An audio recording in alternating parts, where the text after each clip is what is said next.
I was like, at this point, it had been like 1.5 years of trying Ireland and then Canada. And I was so frustrated, so stressed out and frustrated with all this visa applications and procedures. I just wanted to, well, I didn't want to give up, but I was just at the point where like, I don't know what to do now, right? I was just completely devastated. That was like the most hardest time I would say of my life actually. That period of time, like my second rejection after my Canadian visa got refused the second time. That was the worst part, and I was like feeling hopeless at that point. Because everybody's doing something, they're working or gone abroad already somehow, even during COVID, and I was like stuck in the house 1.5 year, not doing anything, not earning anything, just being a burden on my family. I felt that.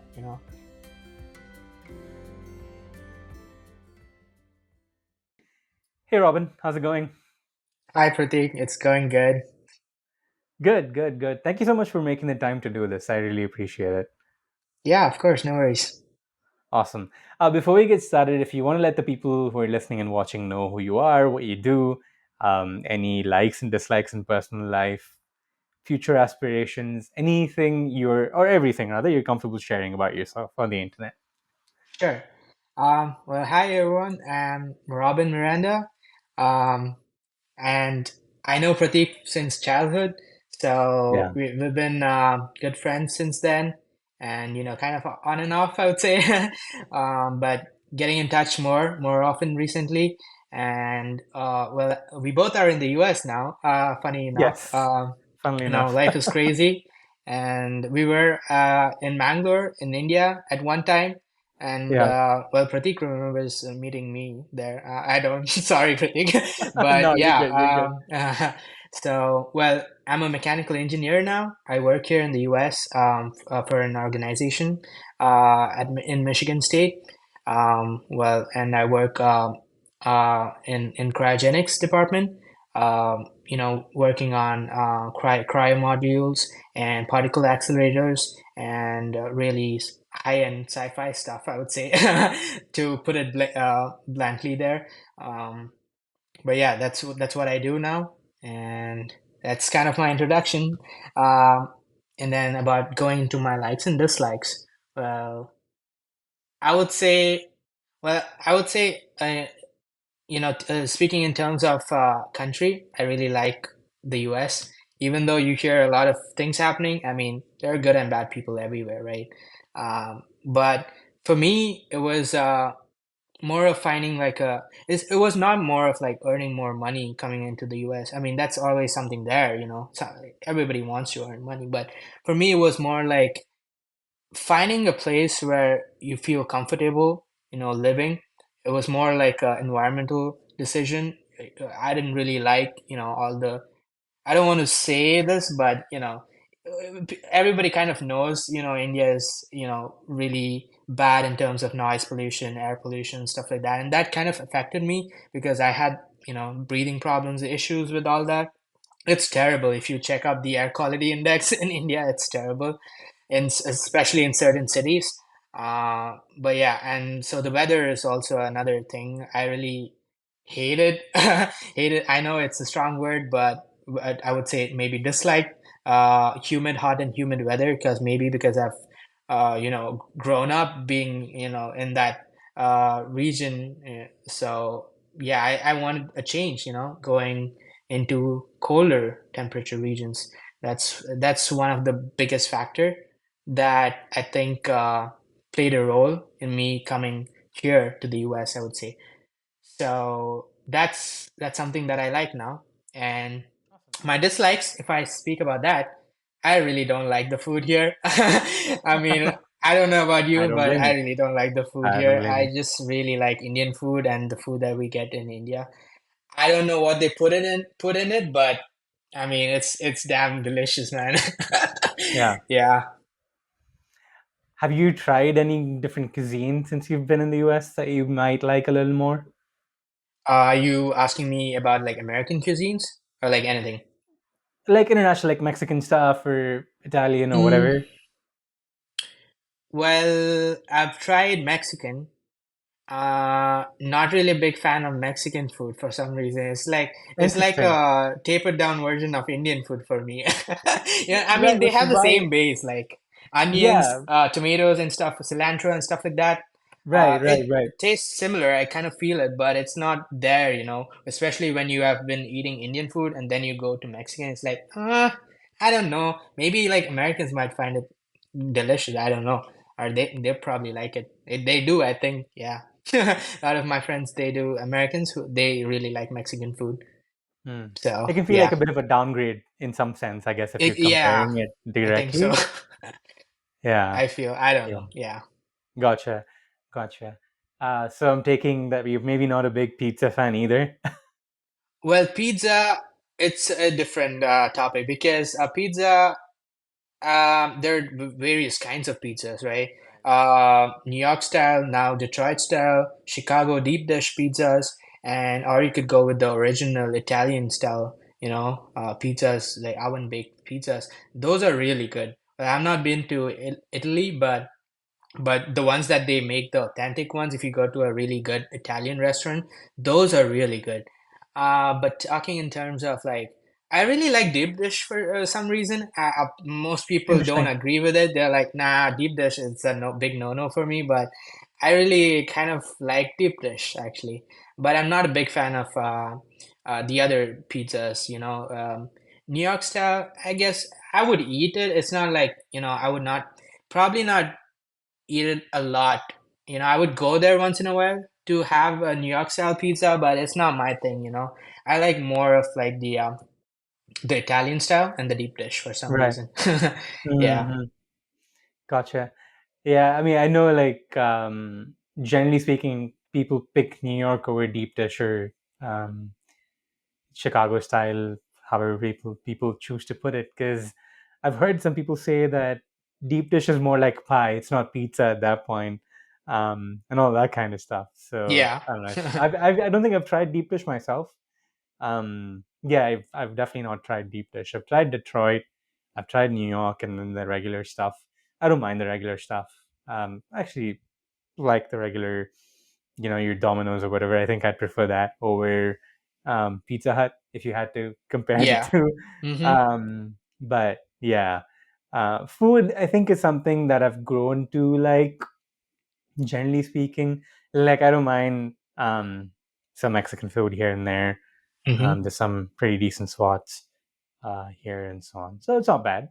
But sure, I don't think it would beat Indian food in any day at any day, but still good enough. Like What's I like can your live with it. number two after Indian food if you place Indian as number one? Um, probably Mexican. Probably Okay. Mexican. Um, yeah, probably Mexican because I Okay. like nachos. Fair enough. I like the tacos and all that kind of stuff. Generally speaking, Okay. um, You like yeah, so I'm assuming or I'm guessing you like burritos and quesadillas and not all big fan of those. burritos. Honestly, I feel like Okay. burritos might be a little overkill in a sense. I'd prefer to get like a burrito bowl instead of like a Okay. burrito wrapped up in a tortilla. Like if you were to go to a Okay. Chipotle or Yeah. a Qdoba, I'd prefer to Uh-huh. get a bowl Okay. over a wrapped up burrito personally. I see. Um, but yeah, that's more my speed in terms of And how about do you like American food? um yeah, I do like pizza, I guess, if that's sort of the American version of pizza. Generally speaking, yeah, I like some stuff here and there. Like I like Chick-fil-A. I don't know if you've had Oh Chick-fil-A. yeah, Chick-fil-A is the best for sure. Yeah, yeah, Chick-fil-A is Chick-fil-A pretty is good. really good. Yeah. Yeah, Chick-fil-A is really good. I like Chick-fil-A. Have you had Um, Jollibee? It's like the best I have version of not. KFC. I have not. You should try it. I've not had it, but I'm telling you. But yeah, I've heard it's like really good. But you don't really find a lot of Jollibees around in the States. It's like more concentrated towards New Jersey and New York City. Right. And I know there's one in Texas, if I'm not mistaken. And I think there's some in Okay. California as well. I Okay. think I think it's like Filipino inspired or if it's Yeah, it's a Filipino Filipino chain. American. It's a Filipino Yeah. chain that they started here in the US. So Right, yeah. right, right. They know Yeah. how to cook their chickens. But it's like really crispy and juicy somehow, I don't know how they make it, but it's I would say 10 to 20 times better than KFC, Right. you know? And see, that's the funny thing I've observed here, at least in Oklahoma. I feel, um, if I had to compare that to Dubai or like the UAE or Uh-huh. Sharjah, generally speaking, KFC was pretty, it was decent there, but people don't go to KFC that much over here, from what I've seen, which is kind of interesting because I thought, oh, KFC is big in the UAE, so maybe people like it here too, but no. It started in the US, but it's not. Like not a lot of people like KFC. I'm like, but it started in the US, right? It should be the best here, Yeah, but it's really yeah, not. It's I actually think KFC, if you're talking about specifically KFC, I think this is a fun topic because about fast food and how this is so different. Even yeah, though majority of the fast food started here in the US, right? right, right. So KFC, McDonald's, Burger King. But it's so Uh-huh. funny because like we've been in like three countries now, or maybe more, Yeah. but like just talking about India, UAE, and the US, right? Mm-hmm. So I would rank KFC number one in UAE. They make it really good Mm-hmm. there. Number two in India. They make it good too, actually. It's Yeah, surprising. And the KFC here is just so bad. I'm like, why? Like, it's dry or greasy or just not there, you know? yeah, It's so bad for some reason. That's KFC for me, if right. you're ranking KFC. Yeah, And funny enough, McDonald's is so good in India, actually. yeah, yeah, Yeah, yeah. do you agree? Agreed, Okay. agreed, agreed, Yeah. agreed, So agreed. Because I McDonald's think is McDonald's. Oh, go ahead. yeah, yeah, no, you good. I was just gonna say, I think for us, because it's sort of like an international brand that's in India, it Mm-hmm. feels a lot. It feels quite highbrow, if I Mm-hmm. may. But then once you're in the US, you see how lowbrow it is because it's like Yeah. the cheapest of the cheap. Mm-hmm. Um, it's sort of, You I say guess, on par. cheapest of the cheap, but it's not really cheap. You still end up paying Yeah, 10, true, 10 to $15 and for the true. same thing, you know, it's supposed to Yeah, be $5 or less. How is it right. cheap? Yeah, no, But I it's guess it's not. not cheap anymore. But Yeah, it's yeah, crazy. I mean, you know, yeah, but the yeah, quality is not there. They charge you yeah, more, and the quality just is so bad. yeah, yeah.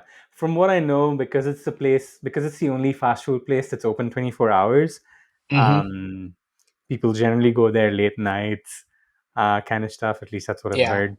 Mm-hmm. Um, so yeah, McDonald's is sad here. And I mean, granted, like I don't eat beef or pork, so I don't go to McDonald's. Um, Okay. yeah, it's maybe a chicken nugget here or there, but um, that too if I'm really like craving trash food. Yeah. Yeah. Yeah. Um, So, if you had to rank the best fast food in the US, what would it be? Chick-fil-A, without a doubt. Okay. And Without a doubt. what's next? Um, I don't know if this counts really as fast food, but probably like Qdoba or Chipotle would probably be second. Maybe that's not fast food actually, now that I think about it. Um, huh. Yeah, definitely like Chick-fil-A, and those are probably my top two or three options. Okay. Um, I don't mind a Panda Express once in a Okay, while. Panda Express is pretty good. Yeah. Yeah, yeah.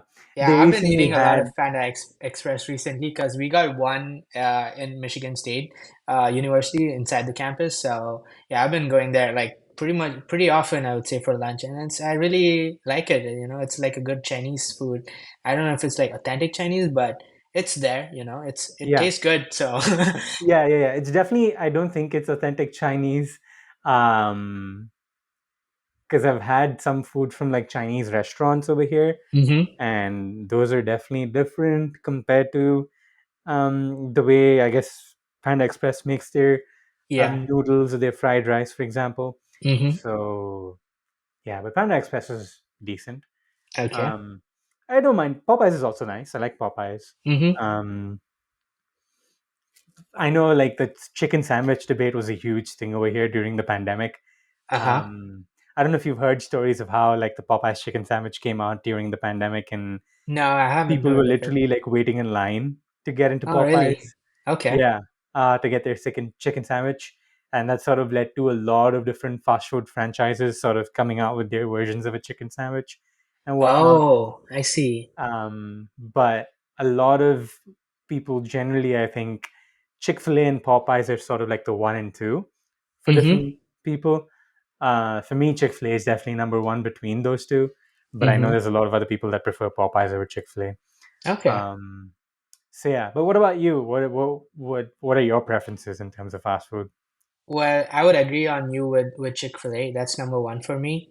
Um, I would put Jollibee, but even though I've not tasted it, I've never tried it, Uh-huh. but I can't really judge or put that on my list yet because I've not tried it. But I would put that at number two or even number one, I think, because I mean it looks so good. I mean, just looking at the reviews and like YouTube, I think that's something that I would be number one and number two on my list if I when I try that.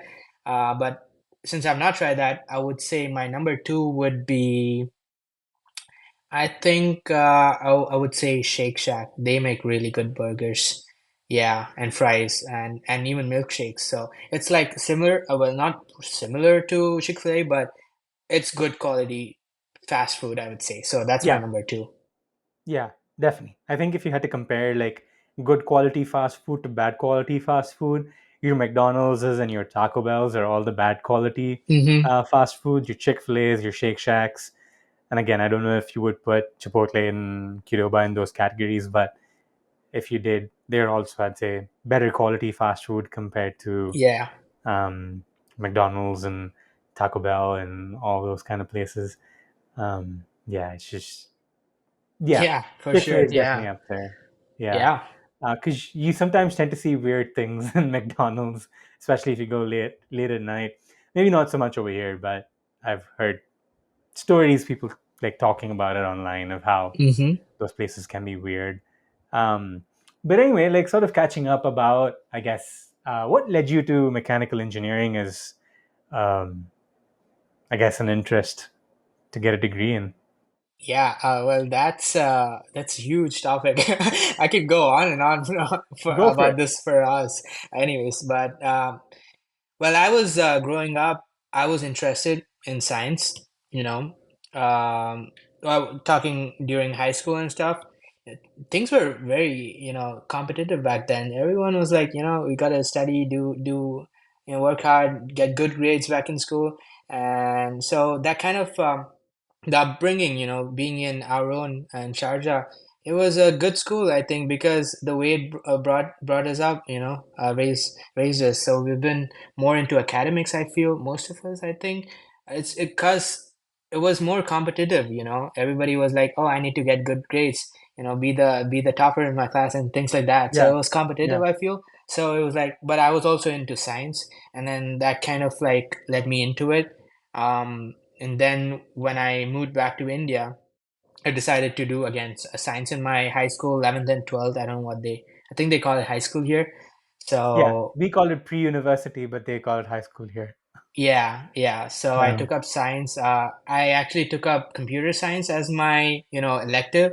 Uh-huh. We call it PCMC Yeah, in PCMC. India, Yep. Physics, chemistry, math, math, and and computers. your Yeah. elective. So computer science in my case. Um, but I really didn't like computer science coding for some reason, even though it was, and I still think it's like a huge field because there's huge demand for that, but it's not something that I enjoyed doing, I really didn't, maybe because I didn't have the logical thinking capability, or well, I was not that good at, figuring out algorithms and stuff like that. So I really didn't like doing that, even though I took it up. Um, so yeah, after the 2 years of high school, or 11th and 12th, I wanted to not continue doing computer science. So my other passion, or my actual passion, was aeronautics, aviation related. That's something that I really wanted to get into. I was not sure back then what exactly in aviation I want to do. There are so many jobs that you could do in the field of aviation, right? Um, but so again, back then I was not really sure, and no one was really there to guide me. None of my parents or even my close relatives were engineers. We are like the first batch, or the first, yeah, the first batch of engineers in our family.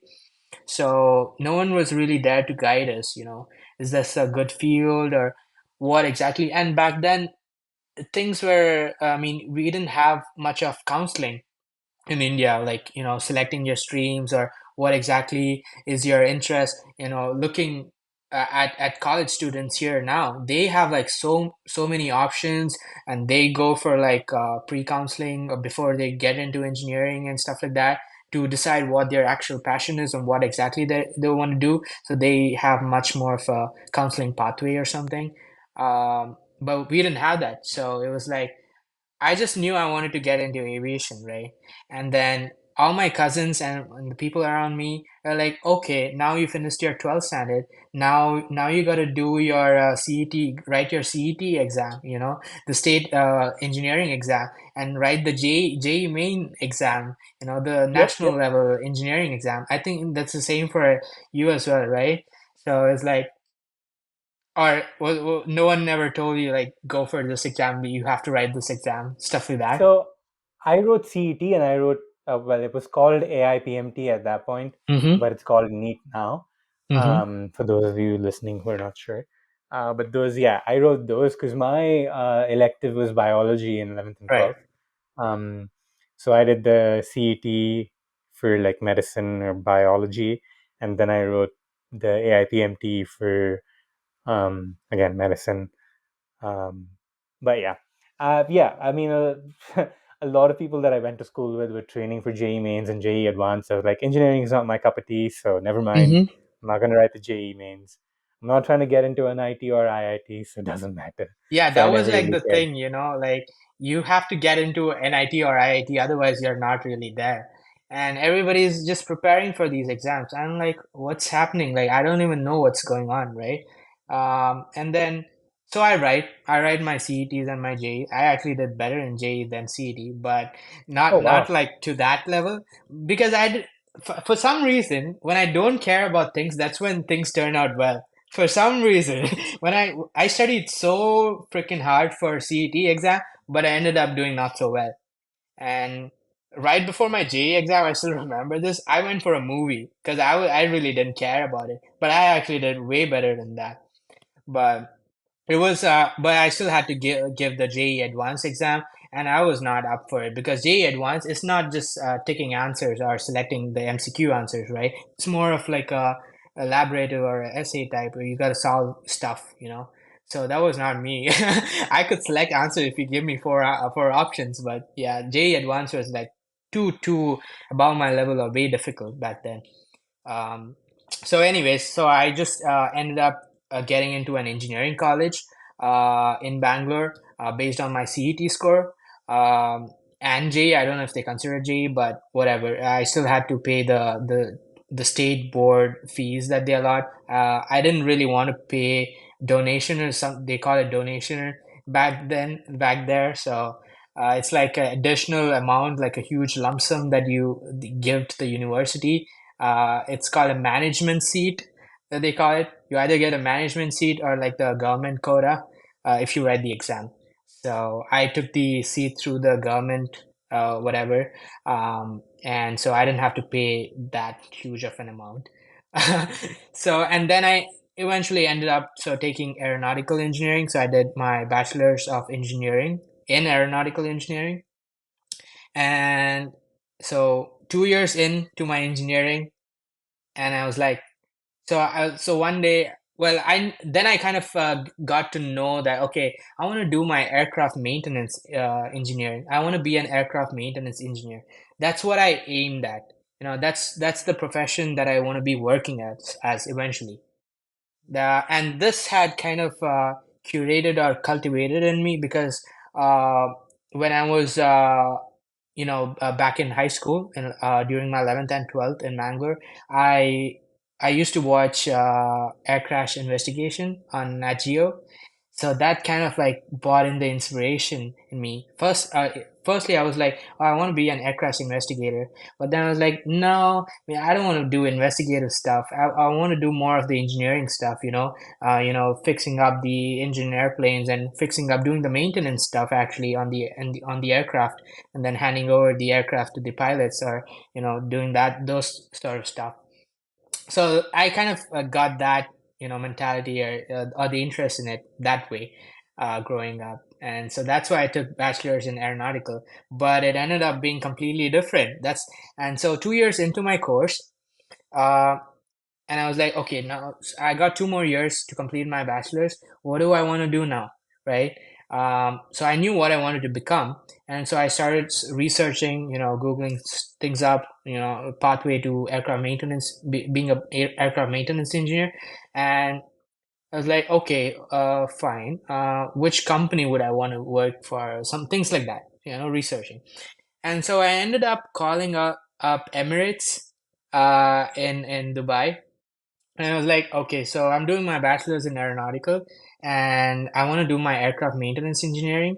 So I just wanted to get some guidance and information on how I could join the company. I really wanted to join Emirates and work for them, right?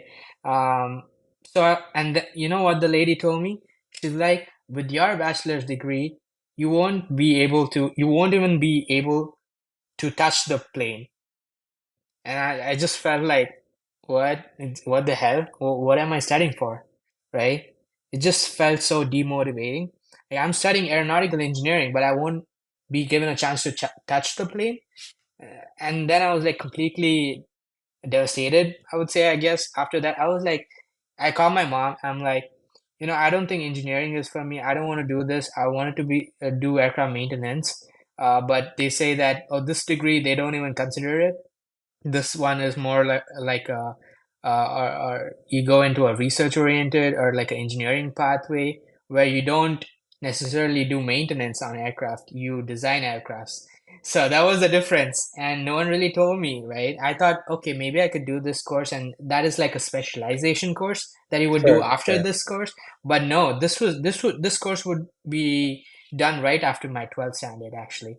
So I was like, okay, so this is a waste. And I was like, I remember telling my mom that, no, I think I should quit engineering 2 years in. And then my mom, I would say, like any other typical Indian parents would say, you did 2 years of engineering, you still got 2 more years of engineering. I think you could do it. I think it's better you complete it. Why just, drop out, you know? So I was like, okay, I guess you're right, then I ended up doing my 4 years of bachelor's eventually. So yeah, and then after that, well, this they wouldn't consider this degree, right? I would still have to do my aircraft maintenance, which is just like after 12th class, it's like a diploma or a higher diploma course. It's not a bachelor's. They don't call it a bachelor's. So I was like, okay, so where do I go next? But then this was right during COVID. I graduated right during COVID, March 2020, and I was like, crap. Now the world is, affected with COVID, and now the aviation industry was the worst hit because of COVID. Everything was closed, and there are no planes flying anymore, and they don't have courses going on. They don't need people, and nothing was clear. We don't know what's happening, and I don't know what to do because I was so interested in that specifically. Uh, but things pass. Time passes by, and I was like, okay. And by that time, I think I was kind of had given up on the idea of going back to UAE, because I was like, you know what? I've lived there for 15 years. I don't think I want to go back. Maybe try a new country. Maybe go to Europe or something. So I started researching again. I'm like, where can I do this course? So I found a bunch of colleges or institutions that were offering this course in Europe, and one of them was Lufthansa Technik in Ireland. And that's how I got in touch with them. I was like, okay, I want to do this course. It was during COVID again, and they sent me all the documents and requirements and stuff, and they were happy to take me in, even though I had completed my bachelor's. They were fine with it. you know. It's I would say it's a bonus. I mean, knowing it's never a waste. Knowledge is never a waste. It's always a I think it's I consider it as a More of an bonus, right? additive, right? It Yeah, adds to your skill level essentially. yeah. Yeah.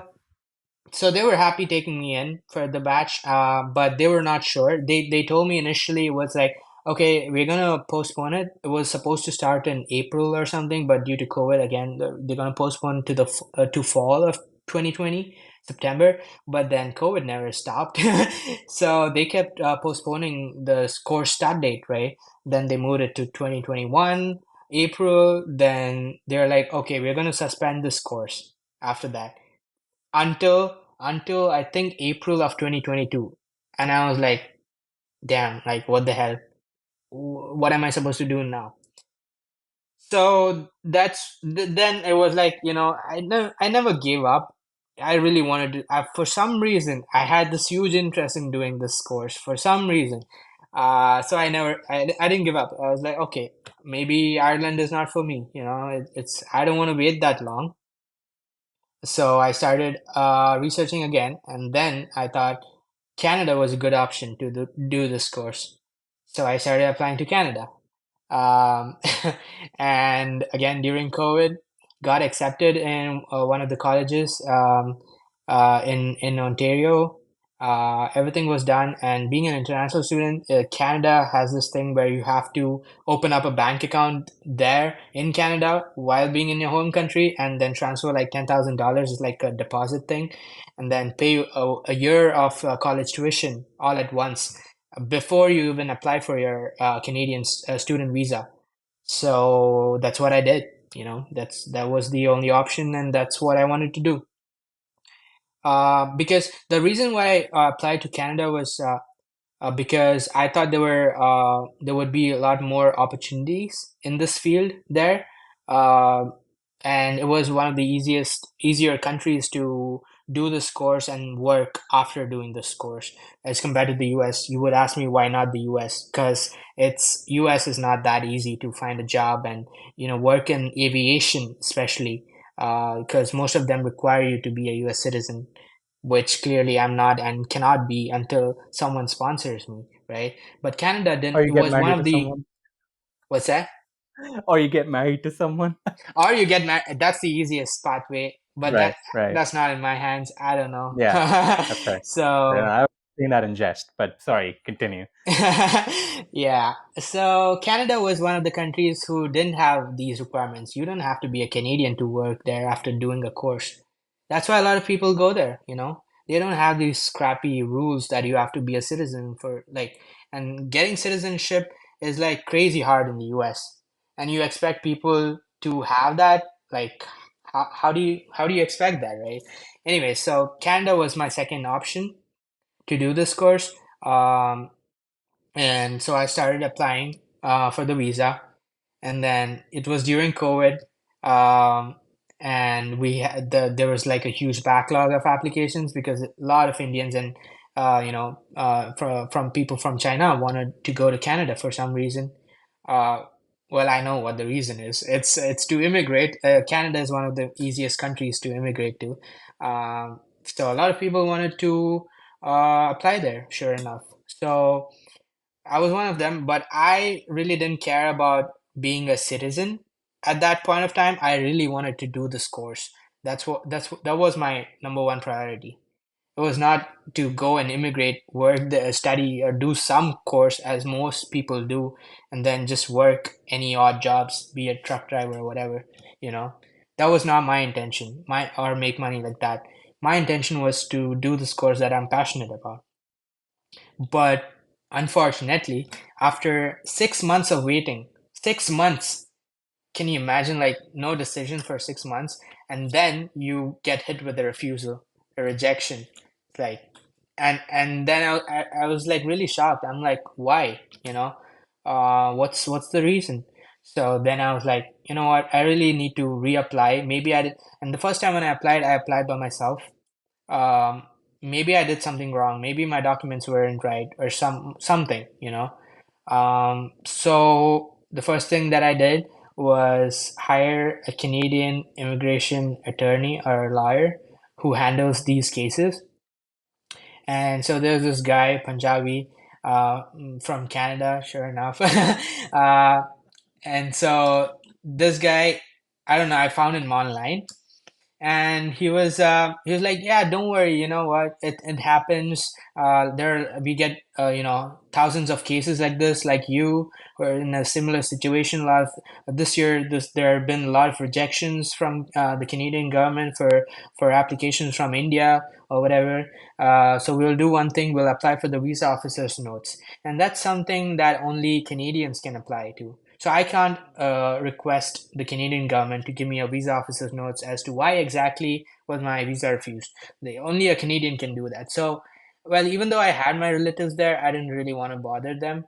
So I asked this guy who was going to handle my case anyways to apply for the visa officer's notes. So he did. And that's the reason that they gave was I was too overqualified, which is the stupidest reason that I've ever heard.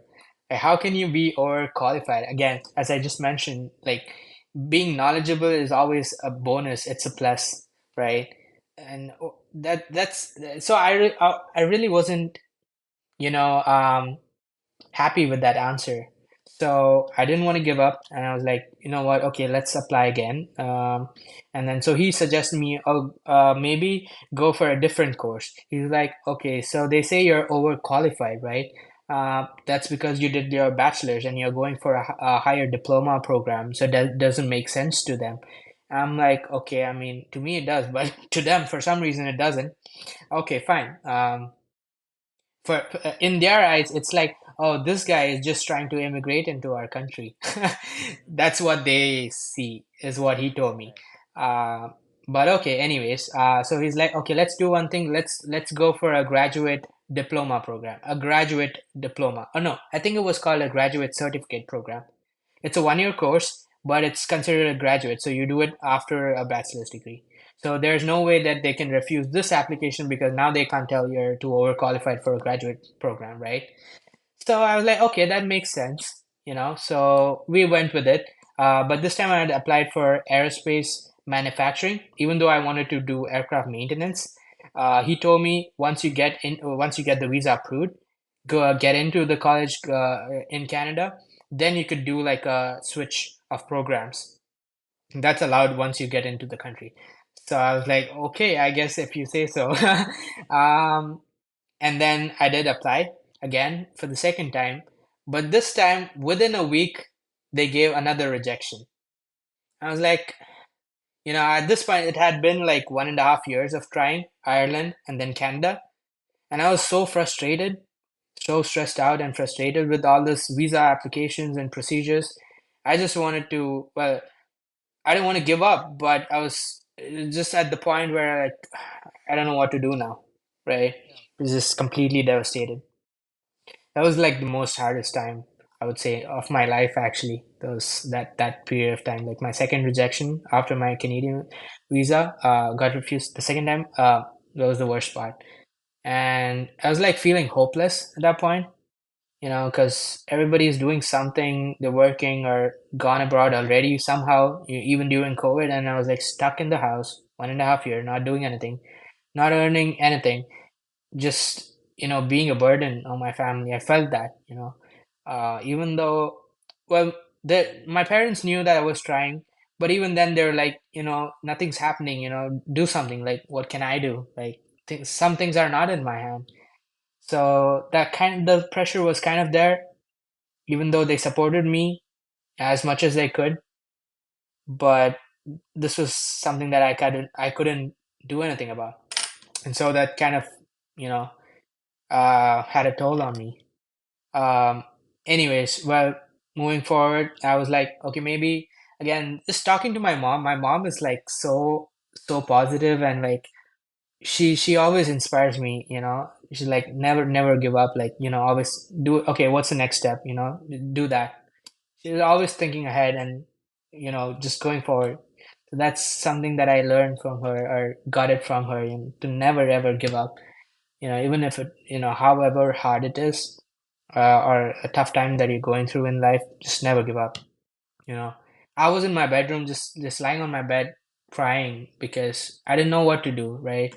But like, she had so much hopes and positivity, and just she kept me going.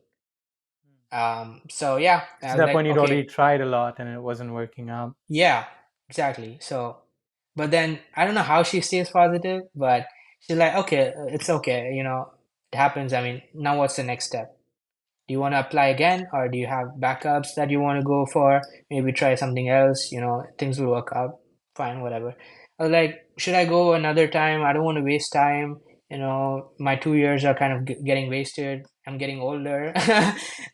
People are working, earning money, but I'm not doing anything. And she's like, don't worry about anyone, just do what you feel like doing. Focus on what you want to do. If something's not working, see what you can do next. So then I was like, okay, I have two options now. I had kept backups, had applied to two universities in the US, RIT, Rochester Institute of Technology in Rochester, New York, and Arizona State University in Arizona. So two universities in the US, and I had applied to two universities in the UK as my third option. So I had backups planned, or kept. Um, and I was like, okay, I can apply for to Canada for a third time, a different course, and this time maybe go for a master's. Even though I don't want to do a master's. I mean, look at the bureaucracy. I mean, it's all the visa stuff and things. Even if you don't want to do something, the system is designed in such a way that if you go down that path, you go down that path. There's no diverting. You just have to go there because that's how it's designed to be. So that was my option. That was one option, and or the second option was to apply to the US. But I was kind of, for some reason, I was like, if I'm going to do my master's anyways, I could, I might as well just go to the US. Why should I do my master's in Canada now? Right? Doesn't make sense. I mean, it's about the same cost. Um, well, maybe the living is cheaper, but then, I mean, look at the potential after a master's degree in the US versus after a master's degree in Canada. You have more job opportunities in the US after a master's degree and more higher earning potential. So considering those factors, and then I opt to go for the US. And then it was like another, section, I would say, like of my story, because now it was the end of my Canadian visa. And then now it's like, okay, you're starting fresh, starting again from the beginning. Um, and so now it was like, okay, so this is what I've chosen, going to the US, or at least applying to go to the US. And we started. The good thing about the US is you don't have to pay a year of tuition fee in advance, so that's Right. something good. Otherwise, that would be crazy, like. So, and that's something that I think favored my decision as well, because again, doing masters in Canada, I would probably have to pay at least a semester or two uh, fees in advance for Canada, and have to have $10,000 transferred into a Canadian bank account as well. So, yeah, that's something I didn't want to do or deal with, because in the past I have had my dad transfer money to Ireland and then had them send it back, and then to Canada twice and send it back again. Because when you get a visa Yeah. refusal, they send it back to you. But then now Indian rupees has depreciated because of the So you've changes or lost the money. fluctuations in currency. You get less than you sent. So it's like I was just getting loss after loss, just sending money and just getting it back. So that was something that I think kind of fueled my decision into going to the US, because I didn't have to pay a lot of money in advance. So I ended up taking like a student loan, but this was not from a bank, because banks would require to have collateral. You would have to have some property papers signed, but and I figured out that there are other ways that you can get student loans. So I don't know if I should name them. Uh, if you want, but I think it's helpful. But if you want, it was called Leap Finance. Um, Okay. so What is that? they Can you elaborate on that a little? So Leap Finance is a company. I would say it's a NBFC, which is a non-banking financial institution or something like that. It's called NBFC, and they're not banks. What they do is they take money from the banks and they offer it to students who want to go abroad to do their masters in specific courses at specific universities. So they have a list of universities and courses that they allot the education loan to. So and it pretty much covers pretty much all the universities and courses, I would say. So anybody could get a loan from them, and they really do not require a collateral from you, which is something that I think is great. You know, and so they just I don't they the only security they have is they need like two co-signers. So it could be anybody, doesn't have to be your parents, but in my case they were my parents. And based on their credit score, you get like an interest rate assigned to you. So I had maintained during COVID, I had maintained my parents' credit score really well. I was like keeping track of their expenses and their credit card bills and stuff like that. So their score was like 800, 850 or something, like really high. So I ended up getting like a really good interest rate based on Interest my rate, parents' credit score. a lower interest um rate because of that. a lower interest rate, yeah.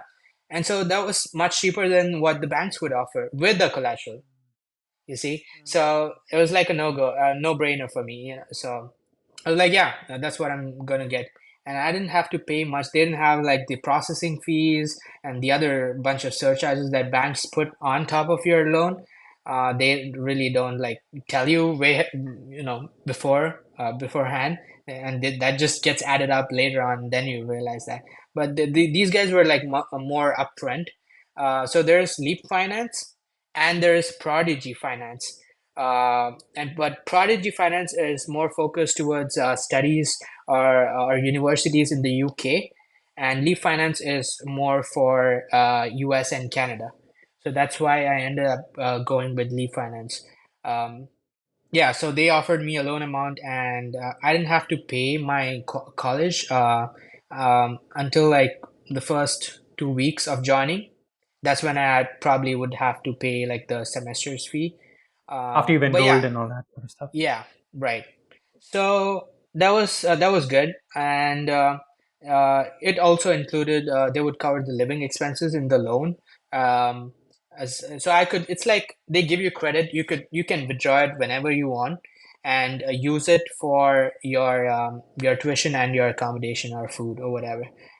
So yeah, it's like, but you can't really spend that money anywhere because it directly goes to your college account. I know a bunch of kids, they take their education loan money and they spend it on other stuff, but I couldn't do that with this one. So it directly goes to your institution. It gets credited to your student account. Then you could use that amount for accommodation or food or tuition. So that was good. And yeah, well, that's what I ended up going with, and that's how it went. And yeah, I started doing my master's here in mechanical engineering, and you'll be surprised. Why did I switch? Or you'll be confused why I switched from aeronautical from to mechanical engineering. Well, that's something that's like I pre-planned in a way ahead, and I knew like you always have to figure out what you want to do eventually after doing the course. It's not like, okay, you want to do the course, okay, fine. Well, what after the course, right? You always got to figure that out first, because if you end up doing a course, then you realize, oh, now there's no jobs. What do I do? Then you're kind of fucked up. Yeah. Yeah, yeah. So I don't want to be in that situation, especially taking huge amounts of loan. I had to make sure that I cleared the loan and get a job.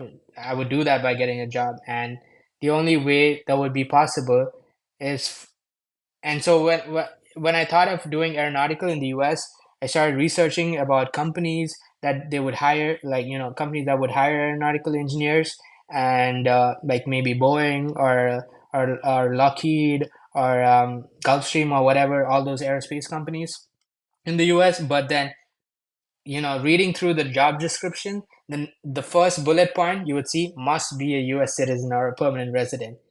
And I was like, Mm, no way I could, apply for this job even.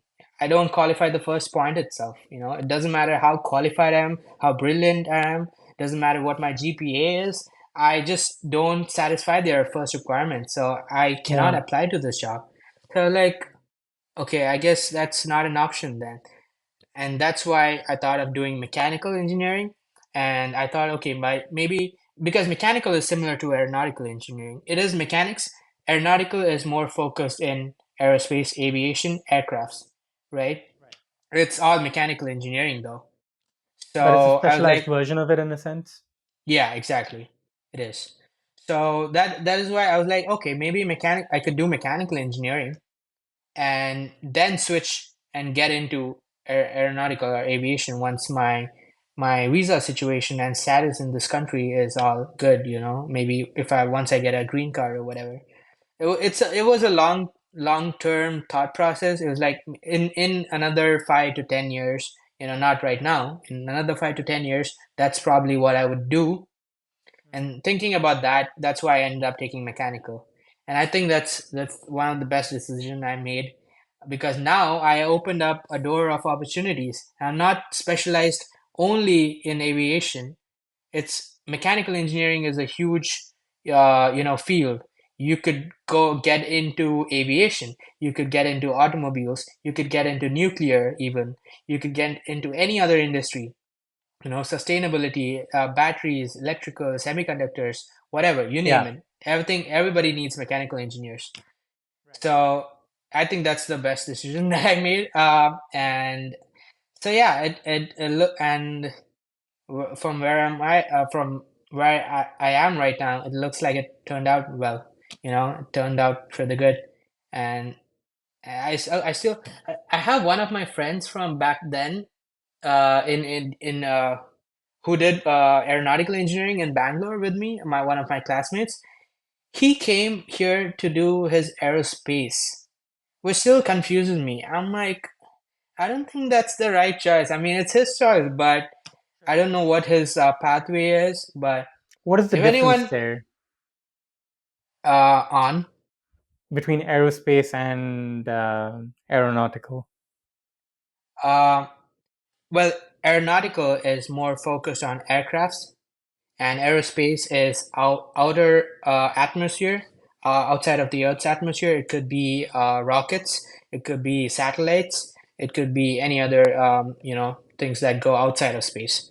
So, and aeronautical is within the Earth's atmosphere.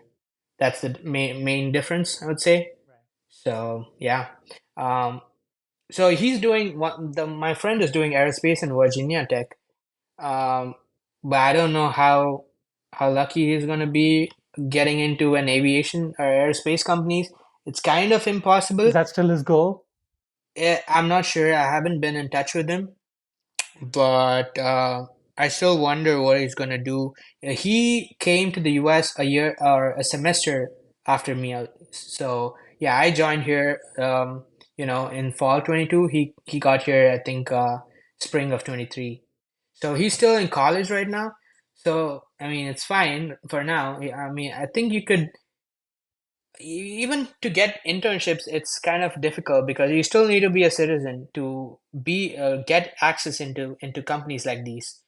You can work in your college or the university.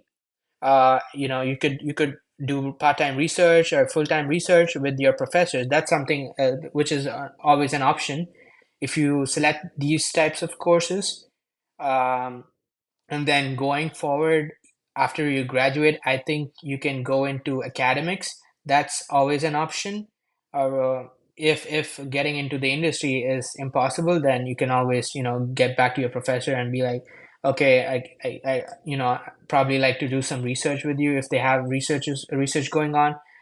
So, I mean, I'm not saying that don't do this course here, but if you want to get into the industry, I wouldn't recommend it, is what I say. Because just looking at my experience of what I've seen, I think just select a diverse or a bigger field which gives you or opens up more opportunities and options for you. And you can always select which path you want to go down next. Sure. So, yeah. Right. Right. Yeah, because I think that's one of the challenges. And again, I don't know the specifics of how Boeing or Lockheed Martin works, but um, I know like they're contracted with the government and all that sort of stuff. So I wonder if that has a role to Hmm. play in terms of the Yeah, people they that can has a hire. huge role. Yeah. Right. Right. Because this is a bit of a tangent, but do you have any thoughts on like the recent events that have been happening with Boeing flights? Oh yeah, yeah. I yeah, I could speak on that as well.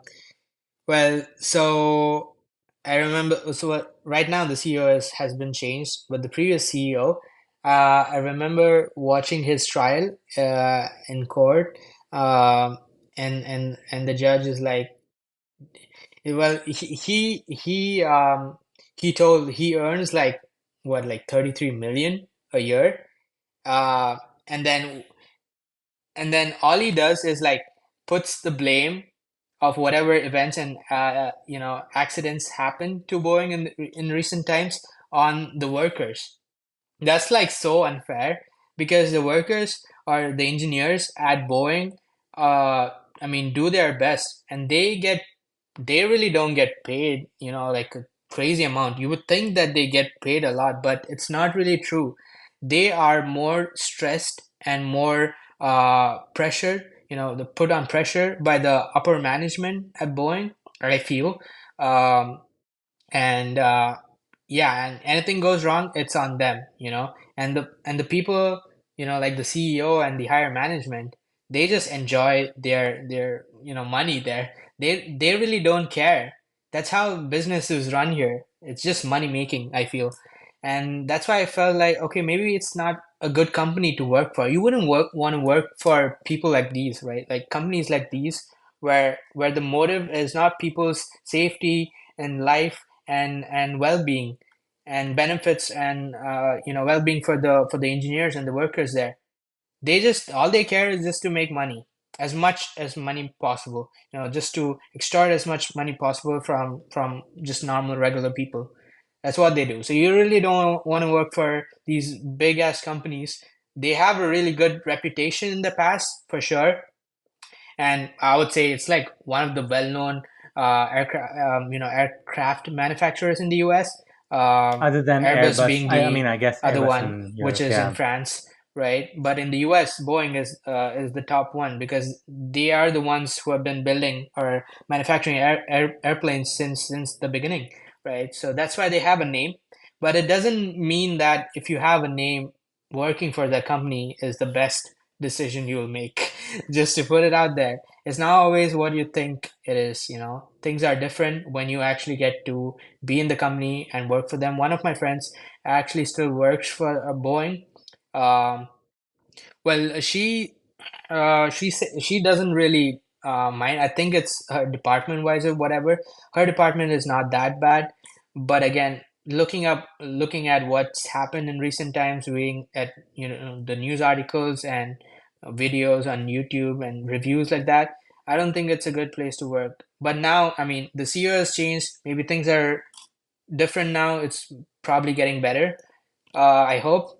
I mean, everybody hopes that. I mean, no one wants bad for a company, right? Well, I hope things have been better. It's going good now for Boeing, um, and I hope to not hear any more incidents from them. Yeah, it's all, you know.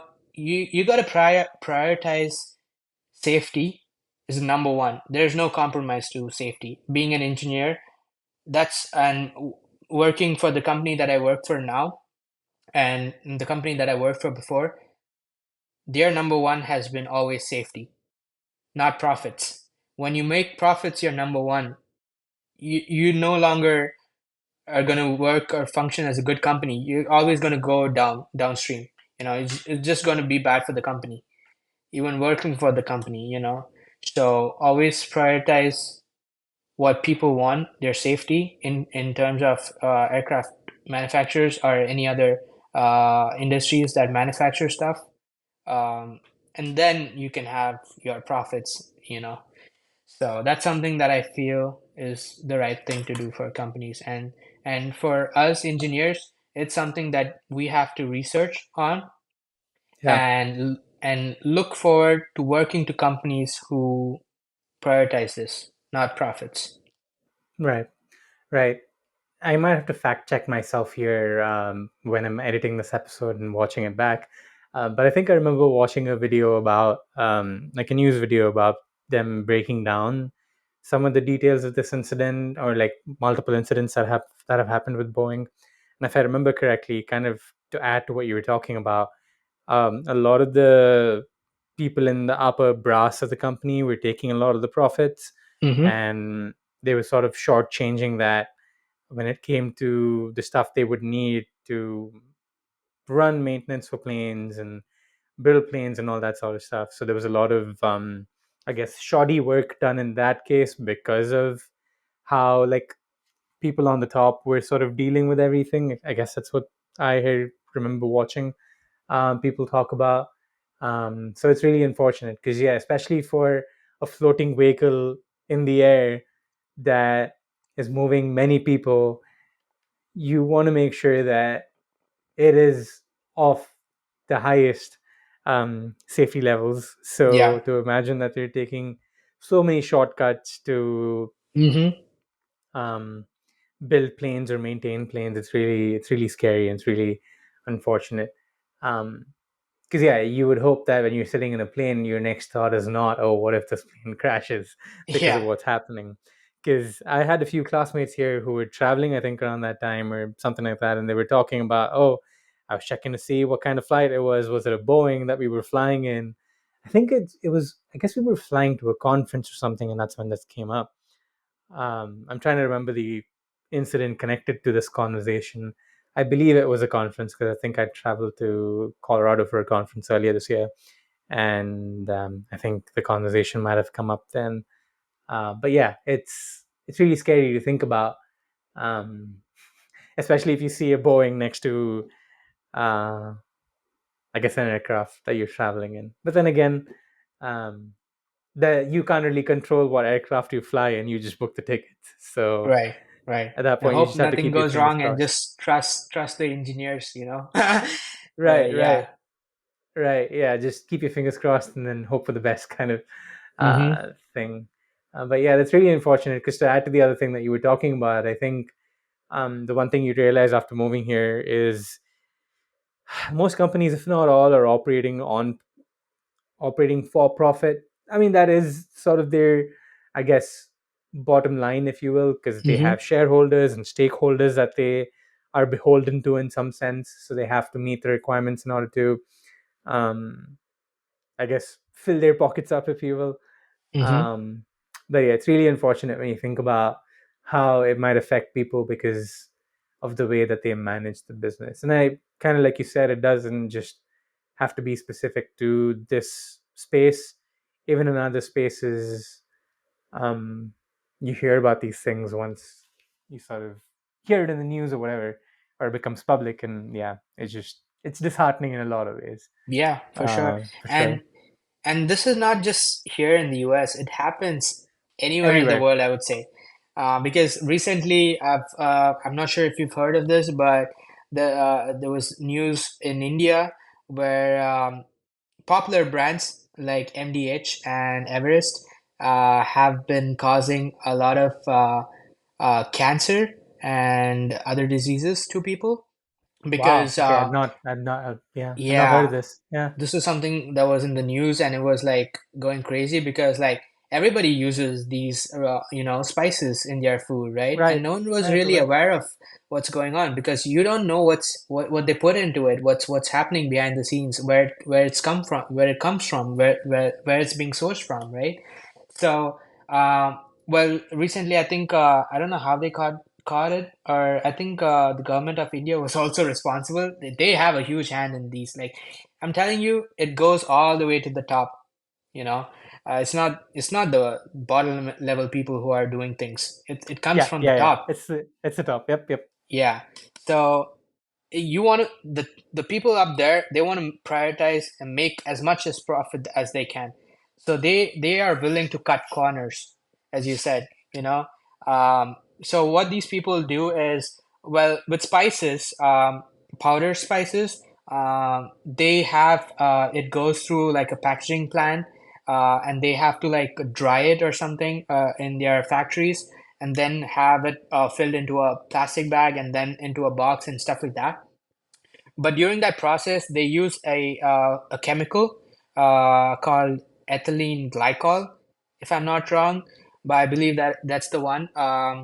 So they use that to kind of kill bacterias and other any pathogens. It's kind of like preserving it. You know, you don't want to have any bacteria growing in there when you want to, you know, package it and preserve it and, on stores and in shelves, right?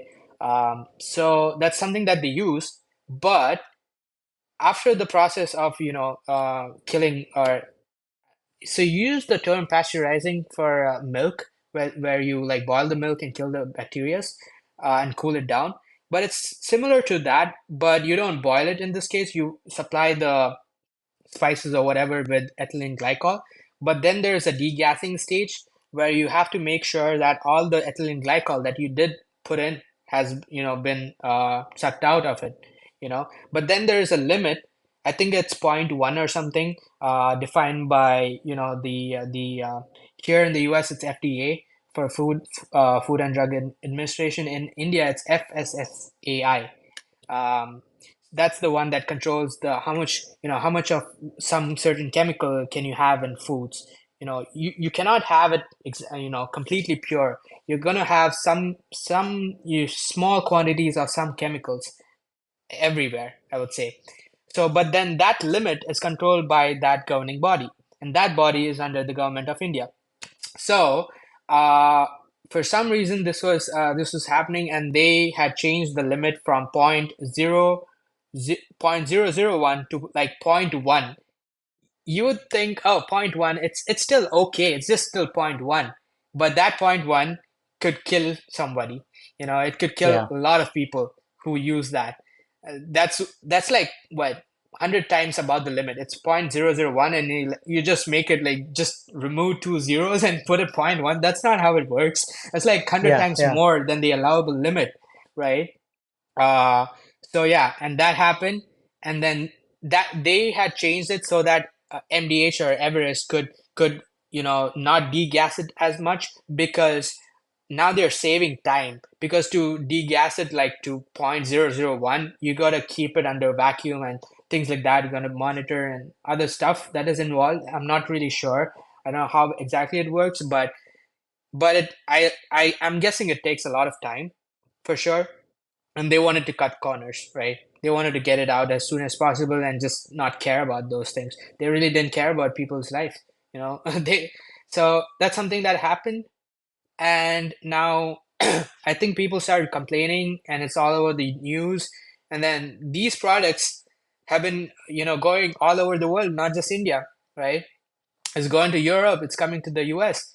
But then the government or the organizations here, the FDA here, for example, they have strict limits with imports coming from India, especially now, for sure, after this incident. And everybody in Europe as well. I'm not sure what the body there is that controls about the limits in food, but yeah, they stop, like, you know, top Germany and all other countries just you know, stop importing the spices from India.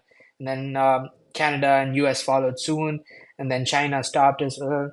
Not sure if China did, but China or Russia did, but I don't know if they still do. But yeah, all the European and the US countries, they stopped. They completely stopped, and they were like heavily, you know, questioned and sued for that. But you know, suing doesn't really work as effective in India as in the US, because they are supported by the government of India, and now it's like, how do you fight the government of India, right? It's a huge battle. So I don't know what the news is on about that right now. You know how far they are into the case. It was still in the court and things were happening. I don't know if they changed it, but I'm definitely not gonna try these spices now. Now that I know about it, I'm just saying to be aware of what you eat and what you put into your body. Sometimes you might not know it, but just to be careful. Like you might say, "Oh, eating organic food is the best thing that you would do," but that's also not really true. In the US, if you're like, "Oh, I'm just going to go for the organic," there is a limit. So with organic, for example, if I take organic chicken and regular chicken, right? Yeah. Organic chicken would be like $3, $4 more than the regular chicken, Mhm. Yeah. right? And you see the word organic, and like, okay, you just trust it. Like, okay, it's organic. I mean, there's nothing that's gonna kill me, right? Right. But no one knows what's happening behind that, behind where the chicken is sourced from. They say it's farm fed, grass fed, whatever, farm raised, whatever. Fine, the chicken might be farm raised, but the criteria for being organic is the last 90 days of the chicken's life. It's got to be completely organic diet and feed for the chicken. That's when it's considered organic. But what's before that, that's not really specified. So what what farmers or the people who raise chickens, what they do is they don't feed high quality organic diet to for the chicken from birth. It's like they grow up just eating regular feed as the other chicken, and it's just the last 90 days that they supply them with high quality organic feed or whatever, and they turn them as organic chicken. So how organic is it really, so Mm, I mean, yeah. some things you don't really know, and you just find it out later. But I'm just saying, just always make sure what goes into your body. I would say, if you can, just grow it yourself. Yeah. True. It's not True. possible for everybody, but Right. yeah, I mean, that's the world we live in right now. People Yeah. prioritize profits. Yeah. Yeah. I think it's been a topic of conversation in some of the videos or podcasts I've been listening to about how organic food actually is.